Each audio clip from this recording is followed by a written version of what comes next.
This is Astrid with Kanen Coffee. I've got this delongui dinamica here, and we replaced the grinder on the machine and did a full tune-up, so that's descaling, deep cleaning, cleaning the milk system, and also, most importantly, replacing the brew unit inside. So it's a completely new brew unit, and I'm just going to do a quick test to show you the machine is working. So there's the grinder going.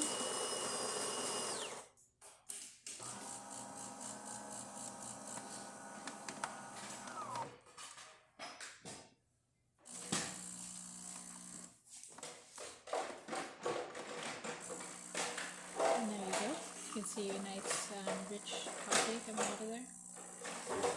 Got some nice crema on top and everything. It's just a single shot, so small volume of coffee. But there you go. Everything's looking great. And of course, there's the hot water and the steam. Well, the steam will take a minute.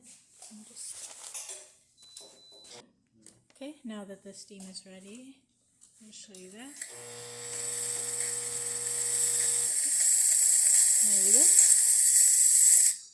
So that's about it. If you like this video, please subscribe to the channel and hit the like button. Thank you for watching.